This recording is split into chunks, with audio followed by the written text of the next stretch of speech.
करते समय ये संकीर्तन नहीं है, ये भागवत मैं जो कर रहा हूँ ये कीर्तन नहीं है। कीर्तन में तो केवल ताली बजानी होती है और कुछ नहीं करना होता है, लेकिन इसमें कान संग लेकर के आने होते हैं।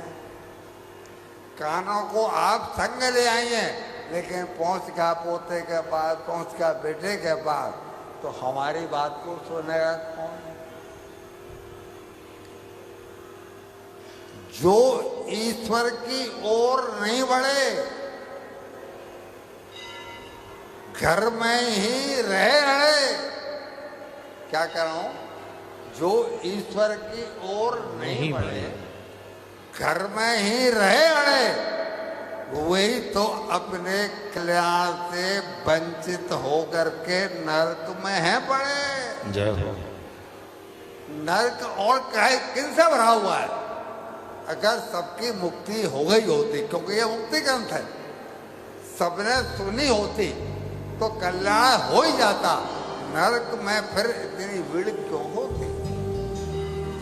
इसलिए समझो, कल्याण के लिए इतना ही काफी है कि ये आग बना रहे। तो बातन को याद रख, कितनी बात? Only two. तो बातन को याद रख, यदि चाहे कल्याण। क्या क्या? नारायण कवि हुआ वृंदावन के, बहुत मशहूर है। नारायण एक मौत को पूजे श्री भगवान। अब स्वाति कर रही है, कहाँ मरना पड़ेगा मुझे पता है, और भगवान को और याद कर ले तो हमारी जेब से जा क्या रहा है? हमसे कौन पैसे मांग रहा है? भगवान को खाना बनाते समय, कपड़े धोते समय, झाड़ू लगाते समय, बस हरे हरे राम राम बट्टा बट्टा, जो राम आपको अच्छा लगता हो वो तो ये कितना बढ़िया, कितना सस्ता सौदा है। बस इतने बात से कलयुग में कल्याण हो जाएगा। सतयुग में ये फैसिलिटी नहीं थी, त्रेता में भी थी, द्वापर में भी ये फैसिलिटी केवल कलयुग में है।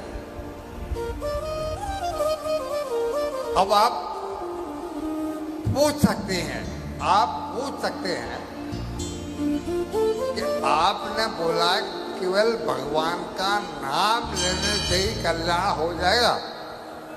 आपकी इस बात को प्रमाणित करने के लिए आपके पास कोई तरीका है? आप हमसे पूछ सकते हैं। इधर देखो दादाजी मेरी तरफ, आप मुझे देखो, उसको क्या दिख रहे हैं? आपका कान भी उधर जाएगा, आपका मन भी उधर जाएगा अगर मेरी नहीं देखे तो उन्होंने कहा हाँ, एक वक्ता के पास, जैसे हम वक्ता हैं, तो मान लो आपने प्रश्न कर दिया कि आपने बोला कि कानों को हमारे पास रखो, अपने पास रखो और भगवान का नाम लेते रहो, आपकी मुक्ति के लिए इतना ही पर्याप्त है।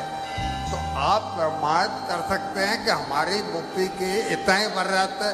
तो हम कहते हैं हाँ, हम प्रमाणित करते हैं। तो वक्ता ने युक्ति से काम दिया। क्या?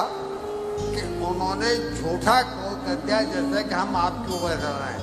असली नहीं है, नकली है। हम आप पे कर रहे हैं, क्रोध कर दिया तो वो सोता उखड़ गया कि आप हमारे ऊपर नाराज कैसे हो गए? हमने तो आपसे ये पूछा था कि प्रमाण है क्या? आपने तो नाराज नहीं कर दी। तो उन्होंने कहा कि जैसे मेरी बात सुनने से आपको क्रोध आ गया, आया, हम चुप, आपको उखड़ाएंगे, हमको चुप बोल दिया। तो उन्होंने ये कहा कि चुप, वो नहीं आता, हम कह रहे हैं, तो उसको बुरा लगा। तो उन्होंने कहा कि आपको क्रोध आया? आया। तो जैसे आपको क्रोध आया है, वैसे हमारे कहने से आपके दिमाग में बात बैठ जाएगी। लेकिन सुनो तो सही, कहने का मतलब यह है, कान को यहाँ पर रखो, अपने विवेक को यहाँ पर रखो और इसी तरह से चुपचाप अपने काम